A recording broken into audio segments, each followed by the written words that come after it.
Minesh Bismillahirrahmanirrahim. So the dear students, welcome again to the Almir Science Academy. मैं हूं सिकंदर हयात, आपका biology instructor. तो चलें स्टार्ट करते हैं बच्चों अपना आज का लेक्चर जो है अबाउट द न्यूक्लियस। तो सबसे पहले मैं आपको इसकी इंपॉर्टेंस रियलाइज करवा दूं कि बच्चों ये कितनी इंपॉर्टेंट ऑर्गेनेली है। इस जैसे मैं आपसे कहूं ना कि एक इंसान है, एक इंसान उसके अंदर जिस तरह ब्रेन काम कर रहा है, दिमाग जिस तरह काम करता है, वैसे ही एक सेल के अंदर न्यूक्लियस काम करता है। मतलब जैसा दिमाग चाहेगा बॉडी वैसे फंक्शन करती है। अगर दिमाग के अंदर थोड़ी बहुत भी खराबी होती है, वैसे ही बॉडी के अंदर खराबी होना शुरू हो जाती है। इसी तरह अगर ब्रेन के अंदर हमारे न्यूक्लियस के अंदर कुछ भी प्रॉब्लम होगा तो पूरा का पूरा सेल इफेक्टेड होगा। तो मैं ये कहूंगा कि सेल के अलावा पूरी की पूरी बॉडी इफेक्टेड होगी, क्योंकि सेल्स ही मिलकर तो बॉडी बना रहे हैं। तो हमने पहली बात देखी कि ये बहुत ज्यादा इंपॉर्टेंट है। आइए देखते हैं कि इसमें ऐसा क्या चीज है जिसकी वजह से ये इतनी ज्यादा इंपॉर्टेंट है। तो सबसे पहले देखा जाए तो उसकी डिस्कवरी के बारे में तो पता चलता है ब्राउन वो बंदा है सबसे पहले जिसने न्यूक्लियस को डिस्कवर किया 1831 में। इससे पहले हमें न्यूक्लियस के बारे में कुछ आइडिया नहीं था। तो 1831 में हमें सबसे पहले पता चला कि न्यूक्लियस किसने जो है ना वो कुछ न्यूक्लियस टाइप की भी कोई चीज होती है। और ये देखा जाए तो मैं कहता हूं फॉर एग्जाम्पल एक सेल है, ये वाला एक सेल है, इसके अंदर अगर ये न्यूक्लियस पड़ा है, डबल मेम्ब्रेनस न्यूक्लियस पड़ा है, तो आप जानते हैं कि इस सेल में ये न्यूक्लियस के इर्द गिर्द क्या है, सारा साइटोप्लाज्म, और सेंटर में क्या है, न्यूक्लियस। तो अगर आप माइक्रोस्कोप के जरिए एक सेल को देखें तो आपको ऐसा लगेगा कि जैसे ये न्यूक्लियस थोड़ा सा डार्क नजर आ रहा है। साइटोप्लाज्म के कंपैरेटिवली देखें तो न्यूक्लियस आपको थोड़ा सा डार्क नजर आएगा। तो इसका मतलब इसको जज करना मुश्किल नहीं है, इसको देखना मुश्किल नहीं है।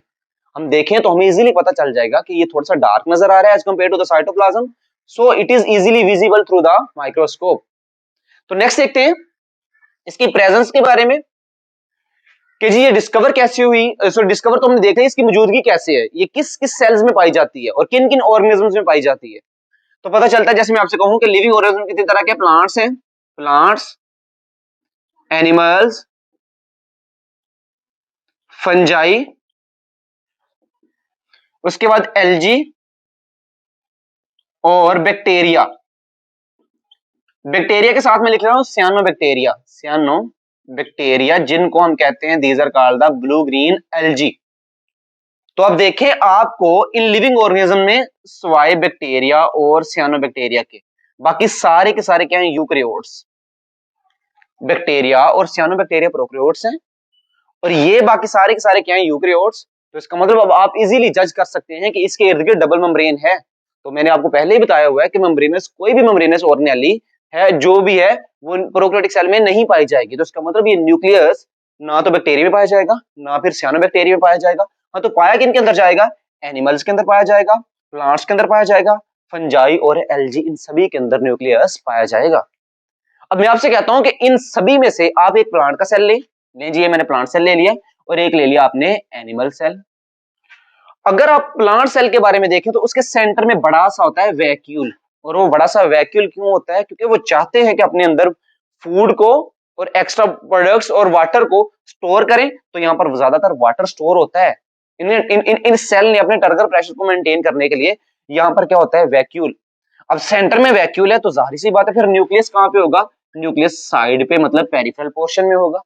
लेकिन आप देखें एनिमल सेल में तो इनमें वैक्यूल्स होते हैं छोटे छोटे, तो इसीलिए न्यूक्लियस को सेंटर में जगह मिल जाती है। न्यूक्लियस क्या हो जाता है, सेंटर में जगह मिल जाती है।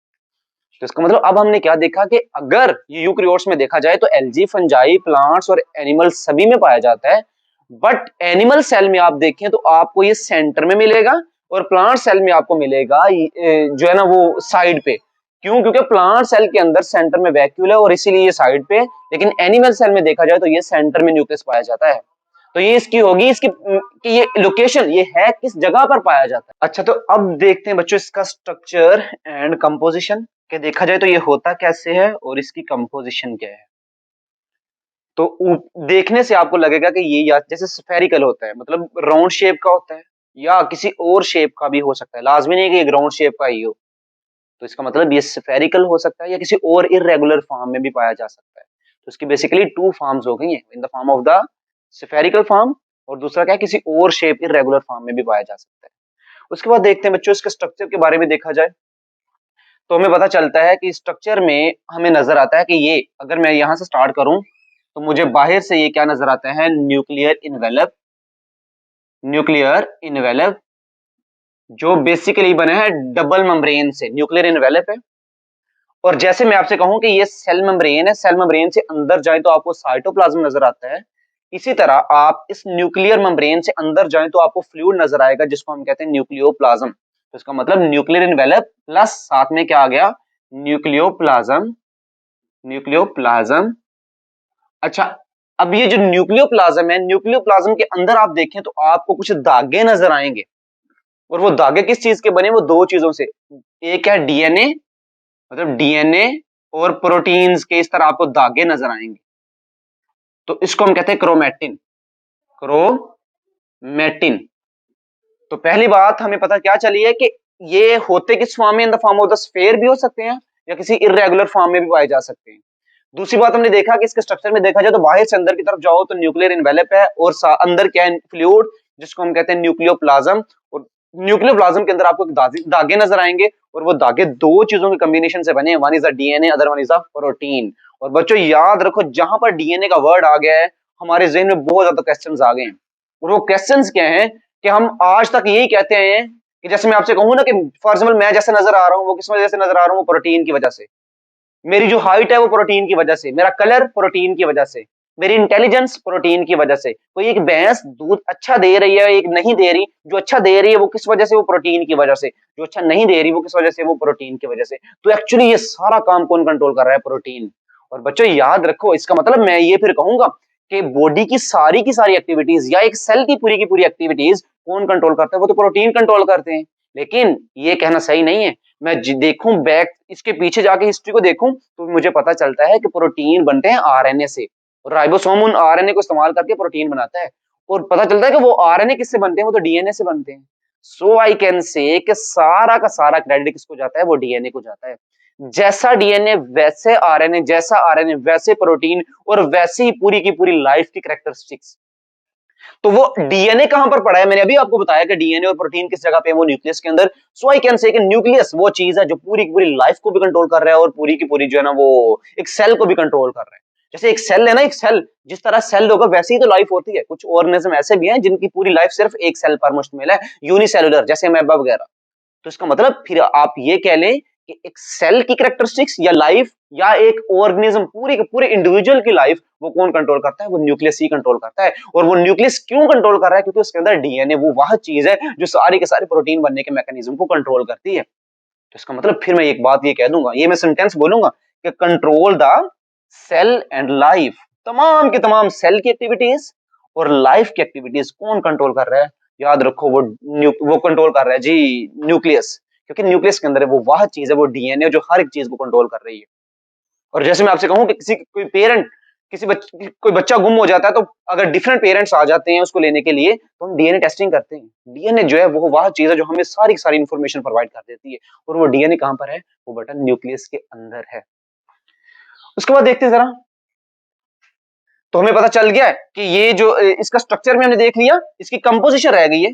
और वो कंपोजिशन क्या है, याद रखो बच्चों, कंपोजिशन में देखा जाता है कि ये इसके अंदर पाया क्या क्या जाता है। तो आप फौरन कहेंगे सर न्यूक्लियर इनवेलप है, तो मेम्ब्रेन्स है, और मेम्ब्रेन किसकी बनी है, वो बनी लिपिड्स, प्रोटीन्स और कार्बोहाइड्रेट्स की। तो पहली बात तो ये याद रखो कि इसके अंदर कार्बोहाइड्रेट्स भी पाए जाएंगे, लिपिड्स भी पाए जाएंगे, और प्रोटीन्स भी पाए जाएंगे। अच्छा, तो इसका मतलब मैं ये लिखता हूं कंपोजिशन के प्रोटीन्स भी हैं इसके अंदर, कार्बोहाइड्रेट, और साथ में लिपर्स। ये तो बना रहे हैं मेम्ब्रेन्स, ये क्या बना रहे हैं, मेम्ब्रेन्स। फिर आप कहेंगे सर आपने अभी बताया कि इसके अंदर डीएनए भी है, और मैंने कहा डीएनए अकेला नहीं है, डीएनए के साथ जुड़े हुए प्रोटीन्स हैं, हिस्टोन प्रोटीन। तो इसका मतलब डीएनए और प्रोटीन्स हो गए। फिर आप कहेंगे सर एक आपने और बात बताइए कि डीएनए से आरएनए बन के बाहर आता है, और वो आरएनए राइबोसोम्स के साथ मिलके प्रोटीन्स बनाता है। तो इसका मतलब डीएनए से आरएनए बन रहा है, तो इसका मतलब मैं कहूंगा आरएनए भी इसका पार्ट है। क्योंकि कुछ आरएनए जो है वहां पर भी पाया जाता है, यहाँ पे आप न्यूक्लियोलस देखोगे ना तो आपको पता चलेगा इसके अंदर आरएनए भी पाया जाता है। और क्या ये काम सारा खुद ब खुद हो ही जा रहा है, डीएनए से आरएनए बनना? नहीं बेटा, इसको एंजाइम्स करवाते हैं। इस अमल को हम कहते हैं ट्रांसक्रिप्शन, और ट्रांसक्रिप्शन को तो एंजाइम्स करवाते हैं। फिर इसका मतलब लिख दो जी आप कि इसके अंदर क्या होंगे, एंजाइम्स भी होंगे। तो कंपोजिशन में हमें डिफरेंट चीजों का पता चला है जो इस न्यूक्लियस को बना रही हैं, जो इस न्यूक्लियस को बना रही हैं। और आप मजीद देखेंगे इस न्यूक्लियस के अंदर भी एक ऑर्गेनेली पाई जाती है जिसको हम कहते हैं न्यूक्लियोलस। न्यूक्लियोलस, तो यहां पे न्यूक्लियोलस भी होगा। उसके बाद हमने ये देख लिया कि कंट्रोल ऑफ लाइफ और एक्टिविटीज को कैसे कंट्रोल करते हैं, तो हमें हमें पता चल गया, हमने डिटेल में देख लिया है। आइए जरा देखते हैं इसके नंबर्स। मैं आपसे कहता हूं कि नॉर्मली देखा जाए तो सेल को देखो और सेल के अंदर आपको एक ही न्यूक्लियस मिलेगा, लेकिन मैं आपसे कहूं एक पैरामेशियम है, एक लिविंग ऑर्गेनिज्म है जिसका नाम है पैरामेशियम, और वो पैरामेशियम किंगडम प्रोटिस्टा में आप पढ़ोगे, वो एनिमल लाइक प्रोटिस्ट है पैरामेशियम। उस पैरामेशियम में देखो तो आपको दो न्यूक्लियाई नजर आएंगे, एक बड़ा और एक छोटा, तो इसका मतलब न्यूक्लियाई दो भी हो सकते हैं। और मैं आपसे कहूं स्केलेटल मसल देखो, स्केलेटल मसल में आपको पता चलेगा कि उसके अंदर तो बहुत ज्यादा न्यूक्लियाई है। और वो क्यों न्यूक्लियाई है, जैसे मैं आपसे कहूं कि स्केलेटल मसल में बहुत ज्यादा सेल्स मिलते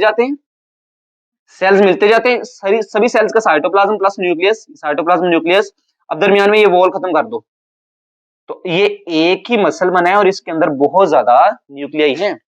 तो स्केलेटल मसल्स में बहुत ज्यादा न्यूक्लियाई है। या फिर मैं इस तरह कहूं कि फॉर एग्जांपल एक सेल है, वो टूटना चाहता है, और टूटने के लिए क्या होता है कि पहले उसका न्यूक्लियस टूटता है जिसको हम कहते हैं कैरियोकाइनेसिस, फिर बाद में क्या होती है साइटोकाइनेसिस, क्या होती है जिसमें साइटोप्लाज्म ऐसे टूटता है, ये नॉर्मल प्रोसेस है। लेकिन अगर ऐसा हो कि न्यूक्लियाई टूटते जाएं, मतलब कैरियोकाइनेसिस होती जाए और साइटोकाइनेसिस ना हो, तो भी ऐसी कंडीशन आ जाती है जिसमें एक सेल के अंदर बहुत ज्यादा न्यूक्लियस पाए जाते हैं। तो इसका मतलब फिर मुझे ये कहना पड़ेगा एक भी न्यूक्लियाई पाया जा सकता है जिसको हम कहेंगे मोनोन्यूक्लिएट। मोनोन्यूक्लिएट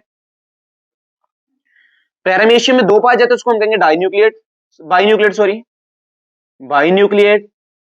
और मैंने आपको बताया स्केलेटल मसल में बहुत ज्यादा न्यूक्लियाई पाया जाता है, तो मैं कहूंगा मल्टी न्यूक्लिएट, मल्टी न्यूक्लिएट। तो ये आपको पता होना चाहिए कि न्यूक्लियस एक भी हो सकता है, दो भी हो सकते हैं और ज्यादा भी हो सकते हैं। आइए नेक्स्ट देखते हैं changes during the cell division. Cell division में क्या चेंजेस होती है बेटा, नॉर्मली देखा जाए तो हम कहते हैं एक सेल डिवाइड करता है ना, फॉर एग्जांपल एक सेल है, ये वाला एक सेल है, तो डिवाइड तो जाहिर सी बात उसने करना है, क्योंकि सेल्स डिवाइड होंगे तो मल्टी सेलुलर ऑर्गेनिज्म की बॉडी बनती है। अच्छा, अब सेल ने डिवाइड होना है, जब सेल ने डिवाइड होना है तो सेल डिवाइड होने से पहले क्या करता है, ये देखो, मतलब सेल डिवाइड होने से पहले क्या होता है, आप देखें तो वो अपने आप को प्रिपेयर करता है डिवाइड होने के लिए, और इस फेज को हम कहते हैं इंटरफेज। अब इंटरफेज में देखें ना, तो आपको क्या पता चलेगा कि एक सेल के अंदर जो मटेरियल पाया जाता है, ये वाला, ये पाया जाता है in the form of the chromatin material, मतलब दागों के फॉर्म में। जैसे मैंने आपको बताया ना डीएनए और प्रोटीन के बने हुए धागे, तब वो किस फॉर्म पाया जाता है, क्रोमैटिन की फॉर्म में। लेकिन जब एक सेल टूटता है तो उसका न्यूक्लियस भी टूटता है, तो एक्चुअली में हमने क्या करना होता है कि आधे क्रोमोसोम उधर, मतलब आधा क्रोमैटिन मटेरियल इधर करना होता है, आधा क्रोमैटिन मटेरियल इधर करना होता है। तो फिर अल्लाह ताला की तरफ से ऐसा होता है कि ये जो क्रोमैटिन मटेरियल है, ये कौन सी फॉर्म इख्तियार कर लेगा, क्रोमोसोम की। इसकी रीजन ये है, ये क्रोमैटिन मटेरियल अपने आप को कंडेंस करेगा और कंडेंस होकर किस फॉर्म में कन्वर्ट हो जाएगा, क्रोमैटिन क्रोमोसोम की शक्ल में। और क्रोमोसोम की शक्ल में वो इसलिए आया है ताकि क्रोमैटिन मटेरियल को आधा उधर भेजा जा सके, आधा उधर भेजा जा सके। क्रोमोसोम को डिवाइड करना आसान है, क्रोमैटिन मटेरियल धागों को डिवाइड करना मुश्किल था। इसीलिए जब सेल डिवाइड होने लगता है तो उसी से पहले क्या होता है कि ये क्रोमैटिन मटेरियल किस फॉर्म में चेंज हो जाता है, in the form of the chromosomes. तो याद रखो, जो डीएनए और प्रोटीन का कॉम्बिनेशन है, अगर सेल डिवाइड नहीं हो रहा तो वो धागों की फॉर्म में, और उसको हम कहते हैं क्रोमैटिन मटेरियल। लेकिन अगर सेल डिवाइड होना शुरू कर देता है तो उस केस में आप याद रखो कि वो क्रोमैटिन मटेरियल कंडेंस होकर क्या बना देता है, क्रोमोसोम्स। क्या बना देता है, क्रोमोसोम। ये तो हमने देख लिया कि क्रोमैटिन और क्रोमोसोम किस तरह बनते हैं, किस स्टेज पे क्रोमैटिन रहेगा और किस स्टेज पे आगे वो क्रोमोसोम्स बनाएंगे।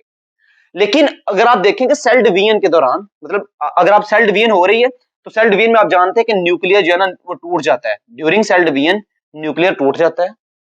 तो इसका मतलब सेल डिवीजन के दौरान न्यूक्लियस टूट जाएगा, न्यूक्लियर की मेम्ब्रेन इन्वेल्व टूट जाएगा, बट क्रोमैटिन किस फॉर्म में आ जाएगा, in the form of the chromosomes. ये ड्यूरिंग डिवीजन है, जब डिवीजन हो रही है।